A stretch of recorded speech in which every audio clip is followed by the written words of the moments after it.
Welcome to Home and Away, a Tottenham Hotspur podcast hosted by myself, Graham Spice, and Glen Cowie, where we discuss all things Tottenham Hotspur with both the match attending and international supporters view. This week we'll cover the Dortmund game on Tuesday and we'll preview the Burnley match coming up this weekend on Saturday. A lot to get through, so let's get into it. Let me be the one that you turn to, someone you can rely on, closer each day, home and away. Glenn, how you doing? I'm good, mate. I'm good. Early start for me this morning, Saturday morning. I was helping set up a farmer's market at 6:45 and Ouch. Yep, Saturday morning. It's all right. Went to breakfast. It was quite nice actually. So we did it, and then we had afforded our time to go and get a breakfast date at 7:45 in the morning. So that was good. Me and Lindsay. We're going to max out. I think at about 38 degrees Celsius here today. So I think for our guests who I'll properly introduce in a moment, that's north of 100 Fahrenheit. But I'm well, Graham. I'm well. How are you, mate? I'm all right, actually. You had a pretty busy day pretty week at work. I was in Netherlands yesterday, went to The Hague for a customer visit, which actually went really well.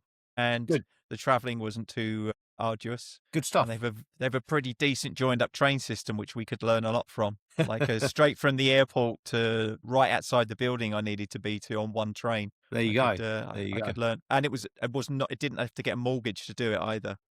Yeah, well, something that the UK could certainly learn from Australia as well with affordable train travel. Enough about train travel, I guess. Without further ado, our guest today, this week, Keith Mainland, a very good friend of mine from back in Colorado. But as is always the case with me, I tend to have weird connections with people. But Keith worked at the same department store I did, Alders of Camberley, and is from the same area as me and you, really, Graham, because you're from Yates. Yeah, it's like I meet these people from all around the world, and everyone lives within about 100 yards of me. It's insane.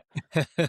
Well, welcome, Keith. Great to have you on, mate. How are things going, mate? Things are going wonderfully, thanks, Glenn. Good to meet you, Graham. So you're clipping 100. We are not going to get above freezing, above 0 degrees Celsius for the next 4 days. Well, you can keep that. You can certainly keep that, mate. I'm very much enjoying my summer. And the Australian Open's on as well. I don't know if you're a tennis fan, Keith, but I've been watching a bit of the Open as well, which has been great fun. I am a sports fanatic. I am watching the Australian Open as well. Good stuff, mate. Glad to hear it. Well, look, the sport we're here to talk about today, of course, is football with Tottenham.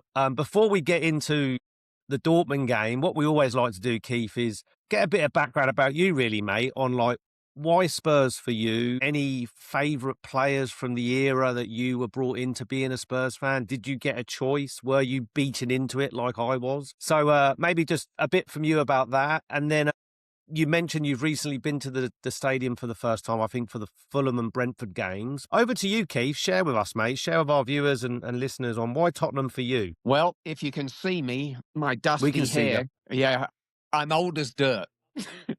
So growing up, and when I say growing up, till I was about 8 years old, I was a Chelsea fan. Now, I know. But there was a reason. Alan Birchnell, when he was playing for Chelsea, lived in my neighborhood. And so everyone knew him, and, you know, you could see him and go knock on his door and say hi. So I was sort of, you know, enamored. And then he went to Leicester. And now he's the Leicester City legend. And I went, screw Chelsea then. I'm going to find a team that I enjoy watching. Chelsea wasn't it. And so in the early 1970s, Tottenham became my team. So I grew, the first lineups I can remember had Pat Jennings, Roy Kinnear, Cyril Knowles, Mike England, Phil Beale, Alan Mullery, Steve Perryman, Ralph Coates, Martin Chivers. I don't remember Greavesy, but I do remember Martin Peters. I mean, it's that era. Those were the first teams that I remember. There's been a very young Perryman in coming into a team of players that have been there for some time as well, right? So, there's a real blend of new and old there. Yep, I forgot Gil Zine. Wow. And so from that era, then, Keith, like, I'm trying to think. We won. What because we win the League Cup in the early 70s? We did. We didn't win an FA Cup in the 70s, did we? But like, No. what's your standout memory? Obviously, the players you've listed, but like, what was your first game then? Do you remember? I went to, funnily enough, a Tottenham-Chelsea game, but it was Right. at the bridge, the old Stamford Bridge. Yeah. I don't remember what my first Tottenham game was. I mean, I can remember going to games and standing in the shelf and even at the Park Lane end. But, you know, I was there for the Nottingham Forest game when Hoddle scored on a volley from just inside the box. He took the goalkeeper took a punt, and the ball never hit the ground until it hit the back of the net. So I can remember. I remember going to those games. I remember watching us win the UEFA Cup, beating Wolves. Yes. Yeah. Okay. My dad was at that. Yeah. So, you know, those are the sorts of games, you know, going to White Hart Lane, Hoddle was just otherworldly. I can remember standing and we got free kicks within shooting range and everyone just went, and the stadium fell silent so that he could concentrate and hit the ball. And, you know, just lots and lots of fun driving up from Camberley for midweek games and parking, getting in, and this will make you laugh, getting in when it was £1 to go through the turnstiles. And did you paid on the gate? Yes. Well, yeah, you went up without tickets. And, you know, if you were semi-regular and you knew which turnstiles to go to, so I would go up with a mate of mine who also worked at Alders, and we would go and you go to this particular turnstile and we get in 2 for £1.50. So you get real close to each other, spin the turnstile once for the two of you, put £1.50 down. The guy would put the pound in the till because that matched the numbers and pocket the 50p. Can't do that anymore, let me tell you. Good God. Yeah. Getting into the stadium now is unbelievable. It's like it's more like going through an airport now than a football stadium, isn't it? Oh, the security and scanning QR codes, and you know, I mean, it's frightening how much it is to go to games. So we had to get our memberships. So my wife, my son, his fiance, and myself all go. So we all had to become members. Yep. So that was £45. It's wrong, isn't it? That they charge you that and you have to do that to then get the access to the tickets. Yeah, it's a piss Then take. you get your tickets. Yeah, and yeah, it's a whole different level of corporate money grubbing. Yeah. They have relaxed the rules a little bit now. Like you can do for like season ticket holders like us, they stopped us transferring our tickets to other people unless they had a membership. But now we can do it 3 times a season, so we can transfer tickets 3 times a season. To anybody. Okay. Yeah. Which is well, it's okay, but it's a step backwards from last year, that's for sure. Yeah. Yeah. No, for sure. And so my first tickets, a mate of mine's a season ticket holder, and he got 1872 club member tickets for my wife and I. So we got to hobnob and hang out with a couple of players and free food and drink. Well, free $5 a ticket. Yeah. Yeah. But, you know, when you're not going all the time, it was worth it. Make it worth it. Yeah. Yeah. So the key part in between all of that then, Keith, from the very beginning of Spurs to going recently, you obviously moved to Colorado. I think you were actually in Georgia first, weren't you? Were you Atlanta? That is, you got a good memory. Yeah, I moved to America 1982. So my last full season culminated with the FA Cup. Yeah. Okay, now I didn't get to go, but I watched it on TV and I leapt around and cheered and screamed and yelled like I was there. And you know, that's a good thing to go out on. Yeah, so, for sure.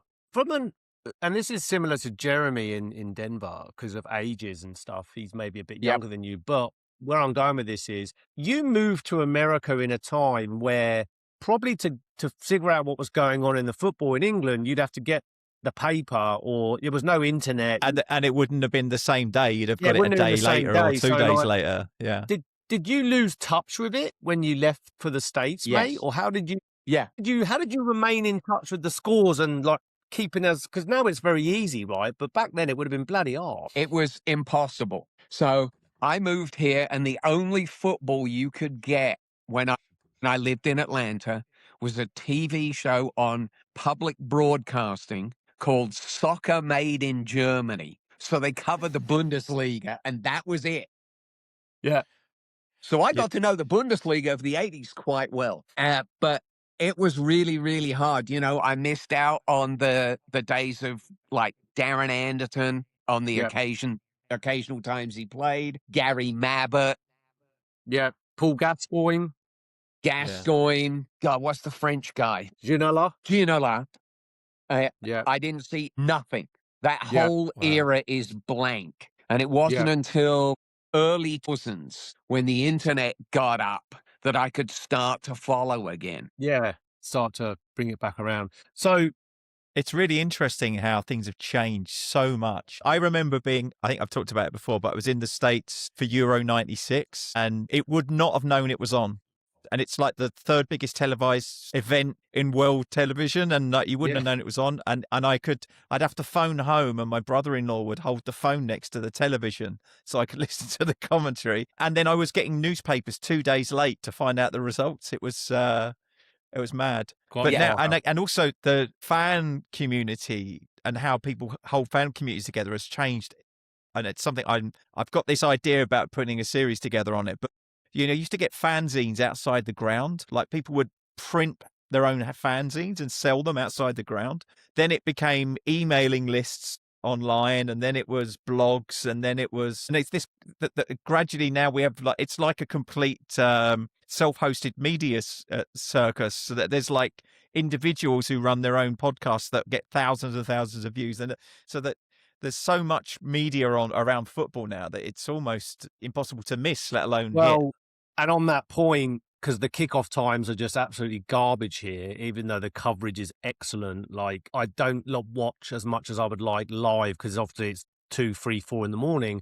But the way I have to avoid the score is I put my phone in airplane mode, and then otherwise I know I'd see it. So I'm just like phone in airplane mode, and then I wake up and it's live to me. So that's the only way I can avoid any Tottenham or football news. But since we're on that topic, Keith, you're obviously in Colorado now. What's your viewing experience? I know, of course, I got to catch up with you in 2024 in September. I saw you at Esther's. Correct. You still going to Esther's, mate? Or do you watch at home? Or what's your kind of preferred method? And then what times? The games is in the morning, of course, for you, but share with us, mate. How does the Tottenham experience shape up for Keith on a weekend? It varies. I'm not as fanatical about going down to Esther's as I was when I was running the supporters club. I've sort of handed that off now, and there are people that live closer, that sort of stuff, that are going to Esther's. Esther's for me is a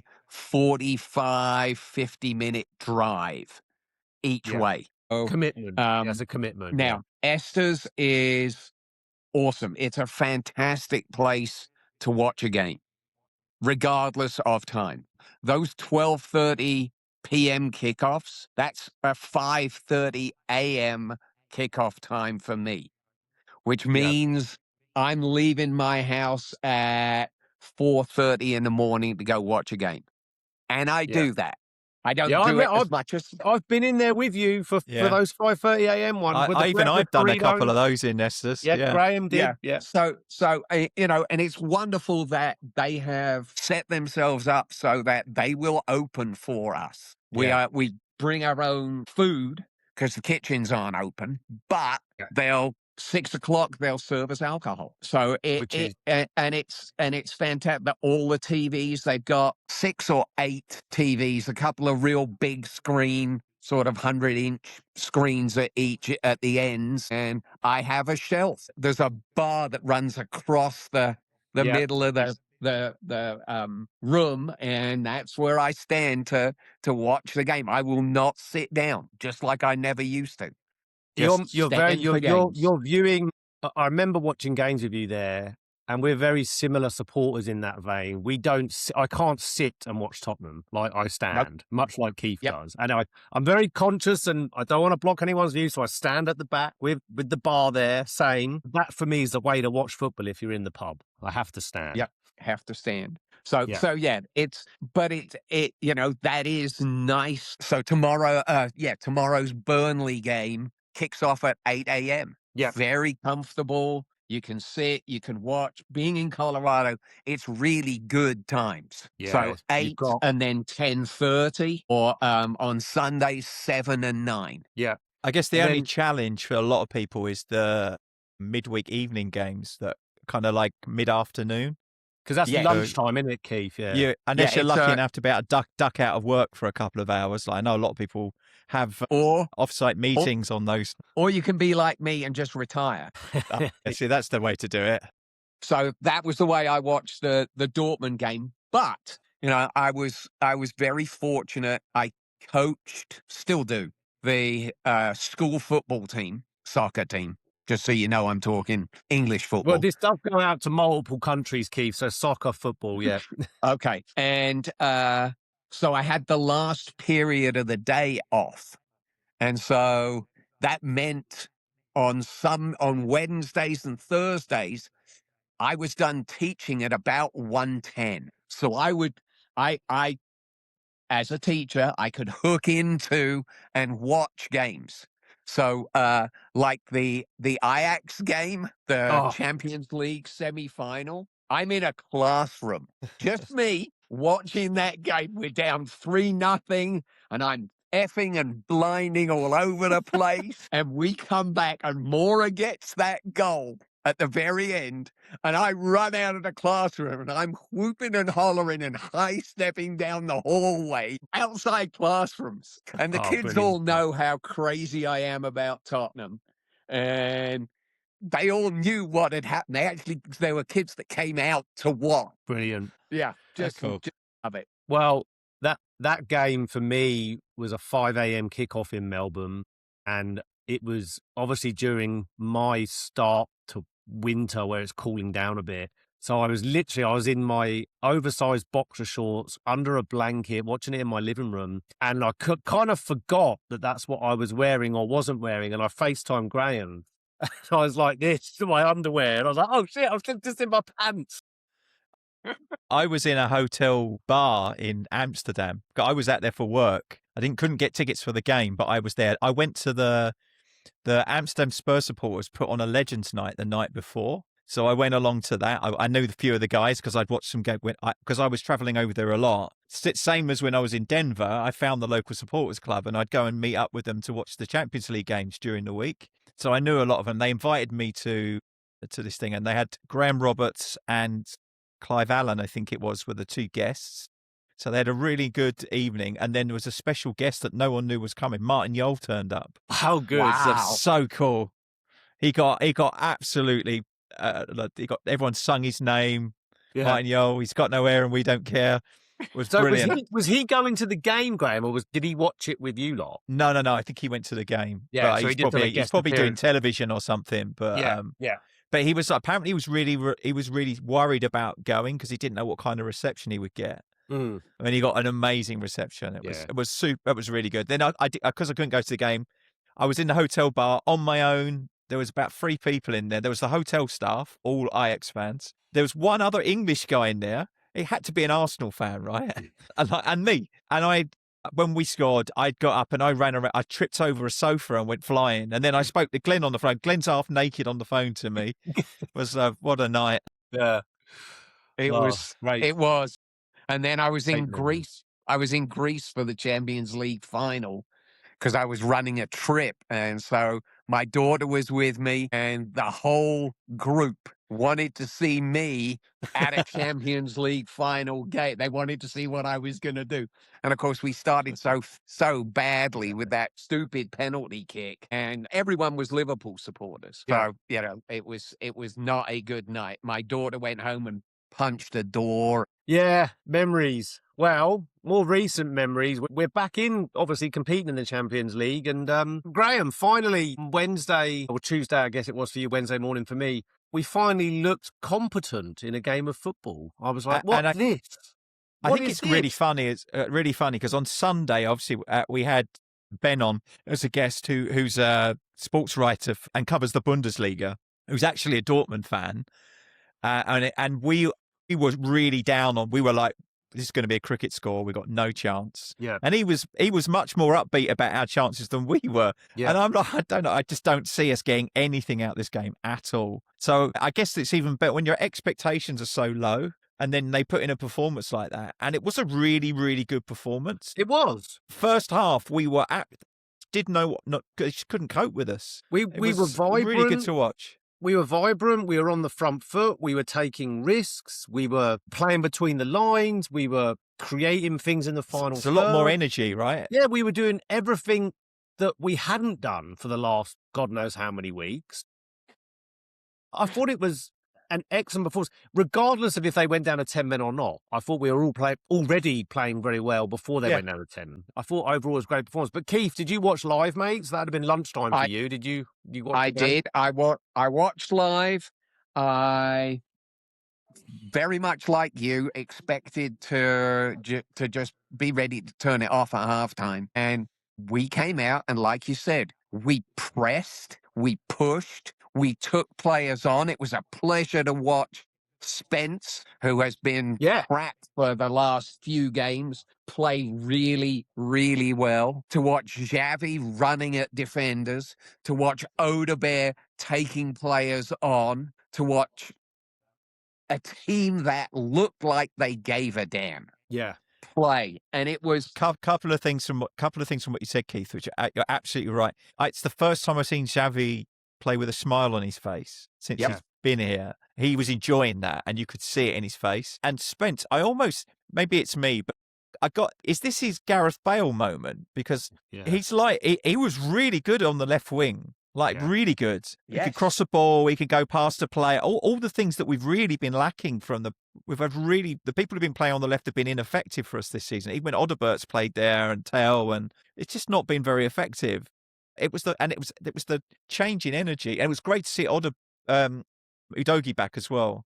Yeah, yes, Udogie. I think that made a huge difference, having a left back there that Spence could go, okay, I'm free to run at defenders. And he was, because I think he set a tone, Odebear on the other side said, right, if he's going to do it, I'm going to do it. Yeah. And we started attacking. And now, maybe this is my difference with the two of you. I thought the second half we were crap. We had our chance to kill that game. Yeah. We stopped. We stopped all the things that we just talked about.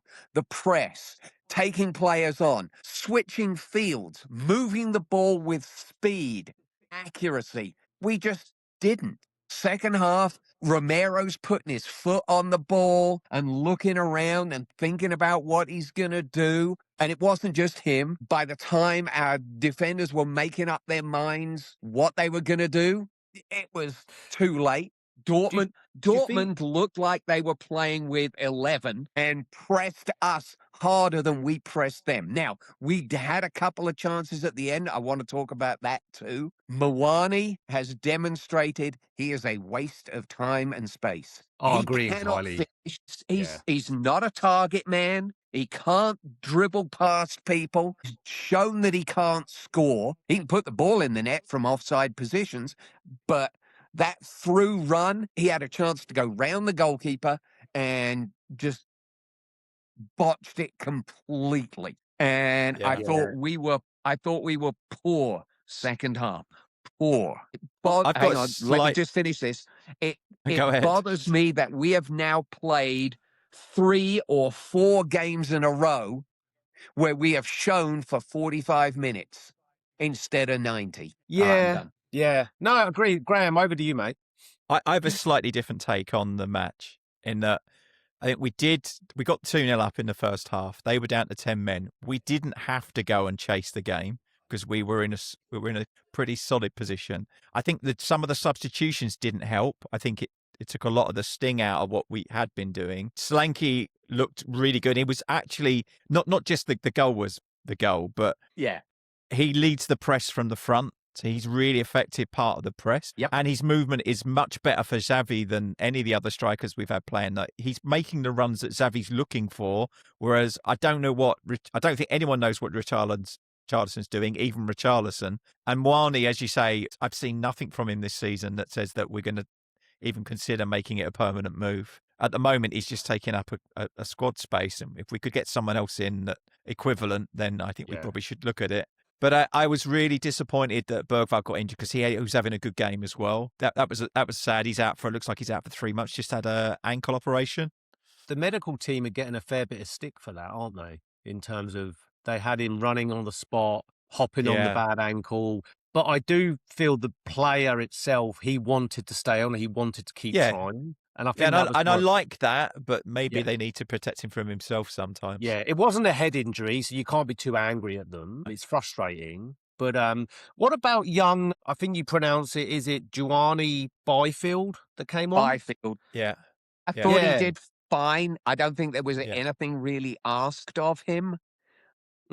He was fine. I didn't sit there and go, wow, this guy's unbelievable. But he had a solid performance. Yeah. And it's a product of what we don't have available. But for me, we haven't brought enough through the academy in the recent years. So it was nice to see 1, 2, 3, 4, 5, 6. It was basically a kindergarten for a bench. Yeah. Yeah, 7 of the subs were from the academy. So, and we've got a lot of injuries, right? So there wasn't a real choice. But it's nice to see that. We've had instances across the leagues.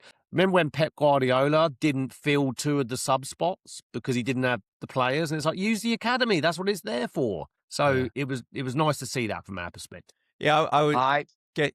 We never got comfortable enough that you would have risked putting more of them on, right? Correct. Yeah. Wouldn't disagree. A third goal changes it. Got back to you, Keith. What was that, mate? Sorry, I was going to say, and that is symptomatic of us not continuing to do the things that we'd done in the first half. Yeah, I still think that, yes, we were up 2-0 and we were comfortable. However, they had the whole first half. The only time they looked dangerous was like 2 or 3 minutes in. And one of their guys had got a breakaway and he got caught with the ball under his feet and Porro came in and took it from him. Other than that, they never looked dangerous. And instead of, and this is my frustration, instead of going out and going, let's get 4 or 5, let's blood some of these youngsters, give them a shot. That's how Kane came through. He might be successful. Yeah. Well, this is it. There was one occasion in the second half, it may have happened even twice, but they completely done us with one big long ball and we were so exposed. That was really disappointing for me. That was one point I would say I was a bit disappointed with. But overall, it's a huge win. It shot us up the Champions League table in the new format of the Champions League. And look, a broken clock is right twice a day. I would say UEFA have this new format right. I do think it creates more jeopardy. We're going into the last game away to Frankfurt in a really, really strong position, right? If we win that game, we're in the top 8. Therefore, no. And playoff. it's a dead rubber for Frankfurt. They can't qualify. Yeah, and they sacked their manager as well at the weekend. So let's hope that we go there and do the business. But bringing it back around to domestic football, do you feel that performance, if I start with you, is a springboard to go and beat Burnley and go on a bit of a run ahead of a really tricky February? Or do you feel it was just a bit of a saving grace for Frank and it was a one-off? And do you have massive concerns with Thomas Frank as an entity, or are you in it for the long haul? Because I've flipped and flopped this season, but now I'm starting to just think if they were going to sack him, they would have done it after West Ham, and they're not going to do that. But Keith, what's your take, mate? So if we don't beat Burnley, I think he's gone. Because it's going to drag us getting closer and closer to that relegation zone. It's not like it was last year where the 3 teams at the bottom were just cut off and they were so far behind. That's it. Wolves are gone. Yeah. But the other 2, they're stringing results together. Yeah. Yep. And we're not. And it will hit the ownership in the pocketbook if we get relegated. Which I don't know if I sound elitist and arrogant, but for what it's worth, if we stick with Frank, I don't think if we lose to Burnley, I'll change my tune. But I don't know. I don't see us with the players we've got to come back and the energy that we had against Dortmund. I think there's a performance in us away to Burnley, and I think we'll win personally. So I don't think we get sucked into it.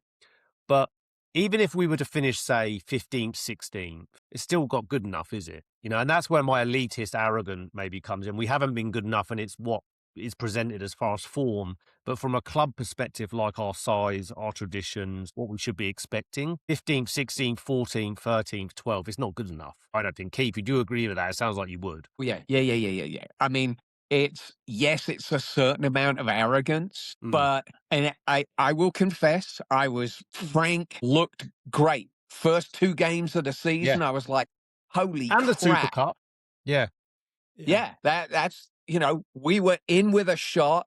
We were playing against top-notch opposition. And, I was like, he's adapting. He's doing the things that Ange didn't do. But what I have seen since then is a manager who has a Brentford mentality. He's about, what do I need to do to counter the teams we're playing, rather than what do I need to do to make them have to counter me. He's not playing on the front foot as far as I'm concerned. I look at the way he plays, the team plays, the subs that he makes, and he's not going out to win games. He's going out from the start to try not to lose them. Yeah. And if we get ahead, then you try and hang on. It's not about going out and we are gonna crush them. Take it to you. And we can't. I'm sorry. Vicario is a fantastic shot blocker, and he makes some spectacular saves. But holy McMoly, having witnessed that Fulham game where he came out and played the ball down the line and they scored and he got the shit boot. Yeah. And Frank had to go at the fans for booing him. You're a professional. Okay? Yeah.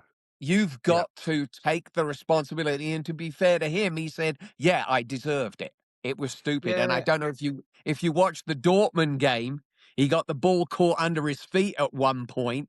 And what did he do? Whacked it out of bounds. And I'm like, thank God he learned. I'd like to see Kinski given some minutes, but I'm hearing some wild rumour that he's going to go to West Ham and we're going to take their keeper, their backup or something. I don't know if that's going to happen. But Vicario, I agree with you, Keith. He's a great shot stopper, but he's Flappy McFlapperson at times. Graeme, your views, mate? I think my concern is Burnley's our only winnable game till March. Yeah. In my opinion. If you look at the way we've been playing in the league, so we got Burnley, we got the Frankfurt game, which, we've got a good chance of getting something from that and progressing in the Champions League.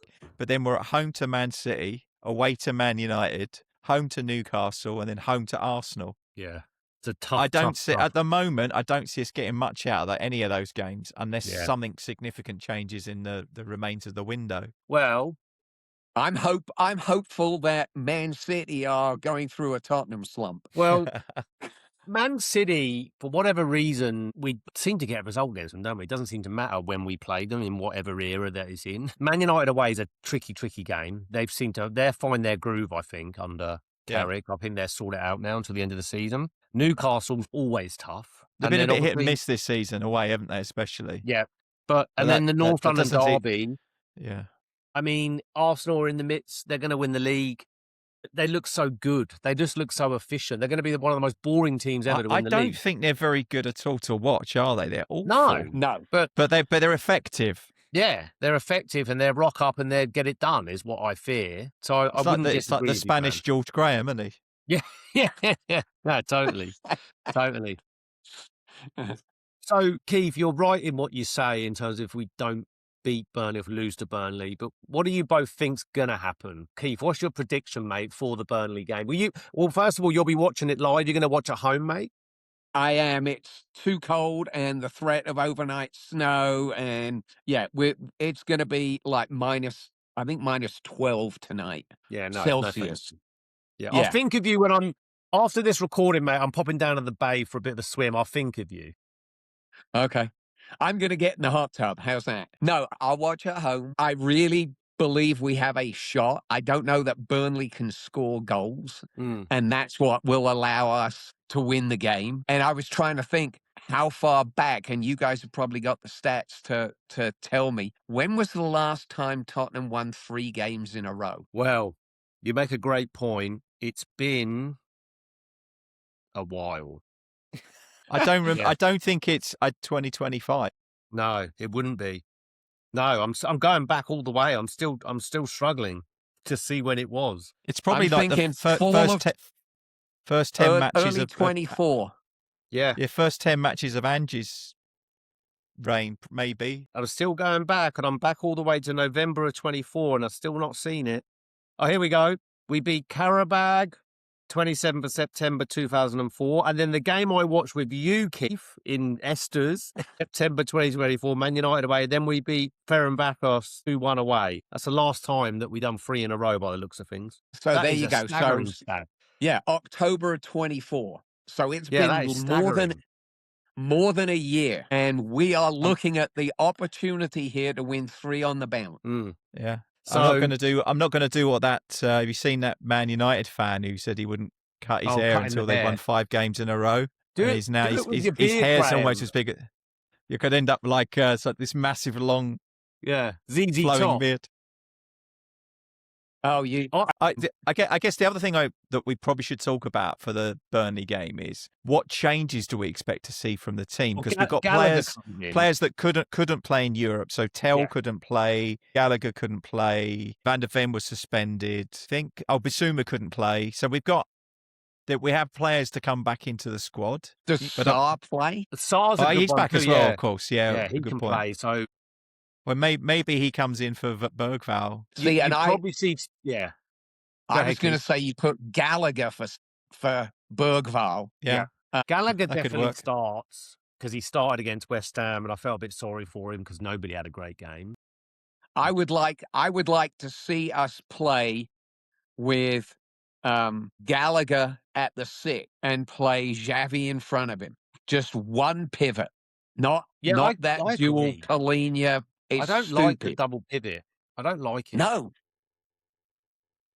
And this is what I mean about it. I think it only works if you've got the players who can distribute the ball well, and that's been an issue for us because we've had I can only describe as the crab midfield that's always sideways, not enough forwards. So I introduced what I called the Sissoko hat trick. So if you remember back to when Sissoko was playing, and Sissoko hat trick was if he could make 3 forward passes in a row. So if he got possession and passed the ball forwards, that was 1. And if he got 3, and that's the way I feel about Bentancur and Palhinha. Yeah.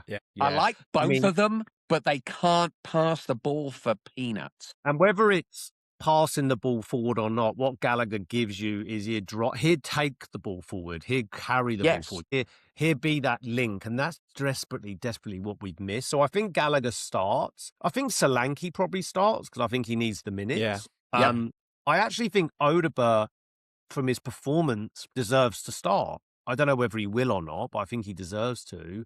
Then the other one is Van der Ven. He comes in for sure. And then Spence had a good game against Dortmund. But do you go Udogie on the left? Udogie needs more minutes as well, doesn't he? Yeah. So Spence played in front of him. Yeah, that's what I'm saying. So I'll be honest, it worked. I'd do it again. Yeah, that's what I'm saying. And say to Tell, look, watch what Spence does and do that. Yeah. So, look, I've almost given up with predicting what's going to happen in games we're playing in because, as Graeme and I said before the West Ham game, we should beat a West Ham team that haven't won in X, and then it doesn't mean that we will, and we didn't. Dr. Tottenham. I do think that Dortmund game, it seemed to me it was a bit of a turning point. I don't know what your guys' take on it is, but I just feel the pressure that was on Frank, I felt that lift. The players seem to be somewhat with him, which is nice to see. And look, don't get me wrong, I've been very much, I don't know if I want him in my club. I think he'll go, but I don't think it's going to happen now. So I'm kind of the view, well, I might as well just get behind it, because I've never been one of those fans that wants to see us lose to get rid of a manager. So I think we'll bounce back, and I think we'll win. I think we'll win 2-0 away to Burnley. Graham, you'll find a way to watch it, I'm sure, but are you as optimistic as I am? Bloody 3:00 kickoff. Blackout rubbish still, but I've got access to the game one way or another. We've had a few false dawns, let's put it this way, where we've won a game and everyone thinks, oh, that's more like it. Now we can build on that, and we've not done that, as we've talked about the lack of a consistent run of wins that we've had, and how infrequently we've strung wins together. But I feel like this one's achievable. We beat them at home earlier in the first game of the season. Was it first home game of the season? I think it was. Yeah. And I think that they've not improved significantly since then at all. If anything, I think I don't see much from them. It's a bit weird because they've spent a lot of money on players, including like Marcus Edwards is there, and I'd almost forgotten that he was there until he did something last week. I was about to say, Marcus Edwards brace incoming then, is it, tomorrow? Well, it does tend to happen to us quite a lot, doesn't it? But and then we'll want to buy him. Yeah, probably. Bring him back, yeah. That's like the one thing I really was that after the West Ham game, like Somerville scored, and the next thing you know, we're trying to buy him. He's been shit all season. He only looks good against us. We're so guilty of buying players that have one good performance against us. It's like how I behave when I'm playing Football Manager. Oh, he just scored against me. Exactly. Yeah. But I in terms of prediction of score, what I'm looking for is a clean sheet and any amount of goals. I'd take a 1-0. I think the result at the moment is probably the most important thing, because of the run of games we've got after this. We need the points on the board. So we put a bit of distance between us and the bottom, which sounds awful. Like I'd much rather be looking out for. I mean, I don't think we're that far off mid-table. Like it's probably like 4 or 5 gets us up into the top 8. It's like it's quite congested in that middle of the table. But I'd say let's go a 2-0. Things can turn quickly with a run of fixtures that we win. But to your point, Graham, February is absolutely gash in terms of what we've got ahead. March is a bit less gash, using your terminology, but I mean, you don't want to get to the end of February and be and literally be in a survival fight, right? That team, I'll be honest, I don't trust them. There's not enough characters in that squad to be in a relegation dogfight, is there? Do not trust them when you've got like Forest have got maybe not the players, but the coach is experienced. They've got Dyche in there. Dyche fighting around that bottom of the league. That's his bread and butter, isn't it? He's been dragging teams out of that for ages. So I wouldn't fancy our chances. But Keith, have you got a score for us, mate, for Burnley? I like what you said about the 2-0, but I really think that we could go out and put a number on the board. I can see us getting 4. I really can. Good. I'll take it. If Frank lets them play. That's it, isn't it? It's wide open. Stop worrying about what Burnley are going to do. Yeah. If he starts more. He should be sacked at half time. He should be.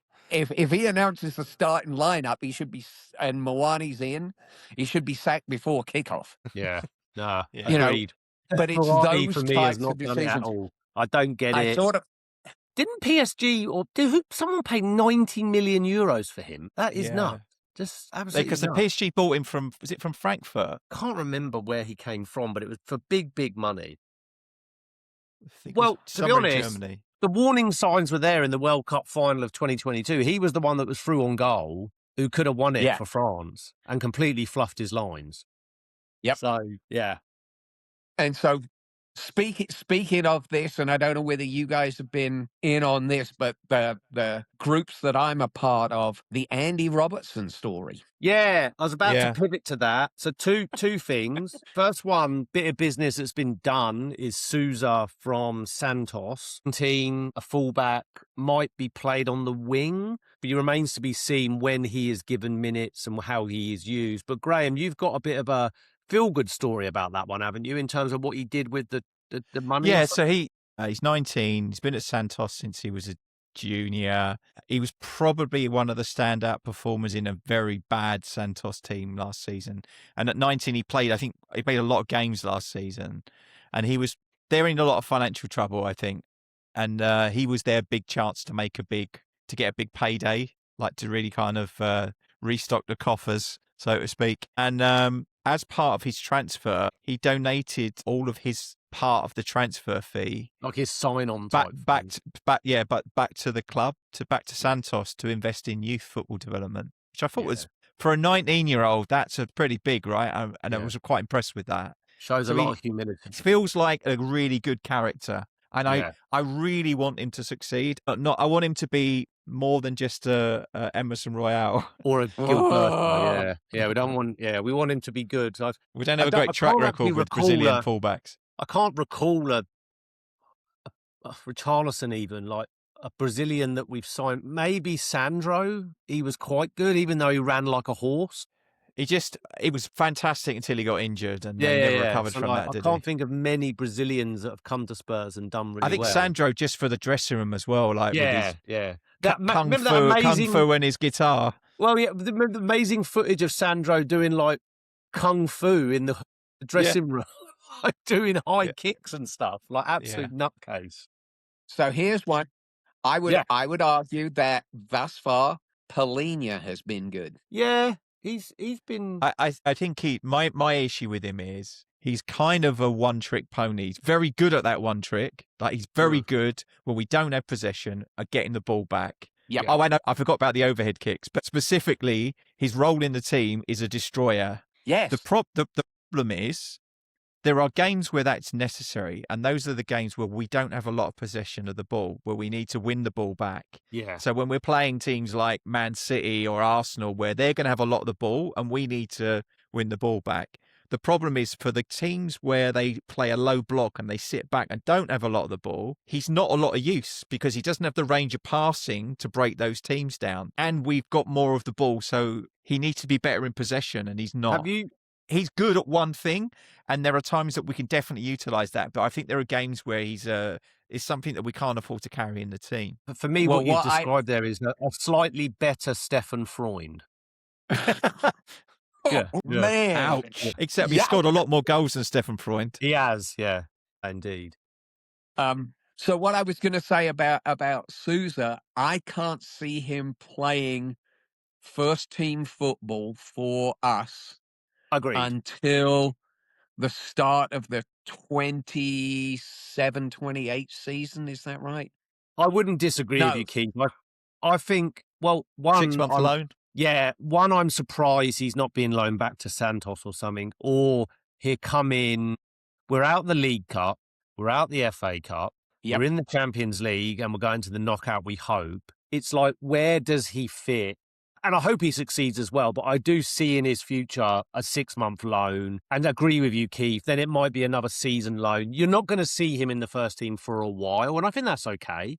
I think he needs to go and develop. But then, go ahead, Graeme. I was going to say, if the Robertson, that's where I was going. Bringing it full circle to Keith's point. We're just collecting left backs, it seems. Yeah, well, it seems that way. One thing I'll say, and Keith, I'll bring you in on this because you raised it, but Andy Robertson, for me, I messaged it to Graeme earlier on, seems to be a bit of a sensible bit of business, right? He's been around the block. He's a good player. For me, he slots in and he just replaces Ben Davies in terms of that experience in the dressing room, the seniority. He wants the minutes to get to the World Cup as well. So for me, it's a sensible bit of business if it does in fact come off. Keith, though, you were going to share something, mate, on that. What's your take on the signing if it happens? So I agree. I think it's a good bit of business. Like I say, I see Sousa not being here for a year and a half. And so you bring Robertson in, and I again talked about this with some of my Spurs chats. He brings with him, he's ready to go from the start. You slot him in. He has a winning mentality that he can bring to the dressing room. Liverpool won the league last year. They're perennial winning team. He can come in. He's agree with the. he's still the Scotland captain as well. So like he's Yep. he's with him and Gallagher. They bring a different. They've the experience of being managed. They're real leaders on the pitch and in the dressing room, and we really need that. I think because for all of the leadership group that we've had, I don't think there's a real leader amongst them. Does Well, Robertson? they Go ahead, Keith. they tout Romero, but he can't be trusted. This is it with Romero. He loses his head. He loses his head too much. You need somebody that can calm everybody else down. Romero's great at getting people fired up, and I wish he would play faster. Now, I feel kind of sorry for Danso because Danso's been playing really, really well. Yeah. I really like Danso. I like Dan. He's a really solid player. He's going to be a third string behind Van der Ven and Romero for the moment. Well, a very kind gift from Graeme after the Europa League. That's these cups that are caricatures. There's Danso. I love Danso's face on that. So good. I like Danso a lot. On the Robertson deal, I don't think it gets done before the Burnley game, but let's say it gets done by Monday. Do you think he could come straight into the 11? Or do you think he can't play in the Champions League? He's not a domestic player. Yeah, that's true. Because he did his youth stuff in Scotland, and so he doesn't count as a homegrown player. But okay, because he was didn't he come? Wasn't he from Hull? Didn't go was from at Hull Hull. to? Where did he do his youth? For Hull, he was in Scotland. You have to do 3 years of youth, and he did it in Scotland, so he does not count as a homegrown player. So he's okay for the Premier League, but not. It would be harder to slot him into the. So he can't slot him into Champions League. So then the following league game is after the Frankfurt game. I think we can rejig the Champions League squad, right? Pretty sure we can before the next stage. Yeah.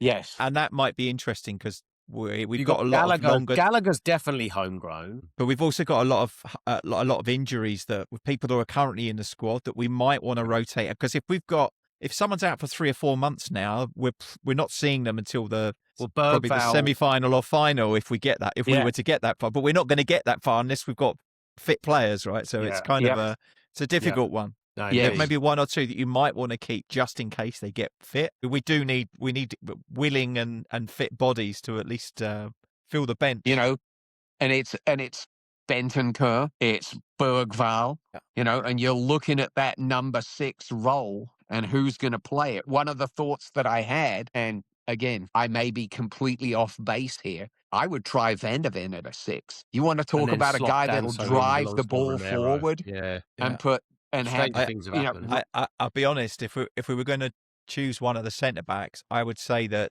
Romero's got a better range of passing. He'd probably be a better option. And then I think what Van der Ven does is that turn of pace, doesn't he? And you've seen it. Yep. In terms of carrying the ball forward. I think that Romero's already been able to pick out like a splitting pass and maybe having a bit slightly more advice. And let's be honest, he plays as a striker half the time anyway. He can't help himself. Well, he loves it, doesn't he? When you look at our squad and Van der Ven and Romero are our 2 leading scorers. Yeah. Which is a worry in itself. That tells its own story. When you've gone from Kane and Son to Romero and Van der Ven, it tells its own story. I think Brendan Johnson was in there. Yeah. I think, and the other one that's up there is OG as well. Yeah, the own goals. Yeah. No, indeed. I also saw that Romero scored twice as many league goals as Gyökeres to Arsenal. I love that stat. Yeah. This is nuts, right? Yeah. Until the Gooners throw it back in our face when they do win the league, they won't care. No, exactly. No, good stuff, guys. I didn't have a great deal else other than to thank you, Keith, for coming on, mate. Thanks. Great to see you as always. Great insight. You're a great character. You'll be now added to the Tottenham home and away WhatsApp community. So feel free to provide any and all input you would like. And only thing else from me, and I'll pivot back to you, Graeme, to add anything else and close us out. But from me, as always, come on, you Spurs. Yeah, nothing absolutely extra to add. But we'll probably do another recording between the Burnley and the Frankfurt match, right? We'll try and do a preview for Frankfurt because I think it warrants some special attention. It's an important match in our season. Indeed. It has the opportunity to put us through without having to go through the playoffs. So super important. So, yeah, thank you. Thanks, Keith. I appreciate the time, guys. Thanks very much. That was a lot of fun. No, thank you. Pleasure. Okay, thanks to everyone who's listened in. Please like and subscribe to the podcast to tick all the algorithms so we can get in front of more Tottenham supporters. And to close us out, as Glenn said, come on, you Spurs. Let me be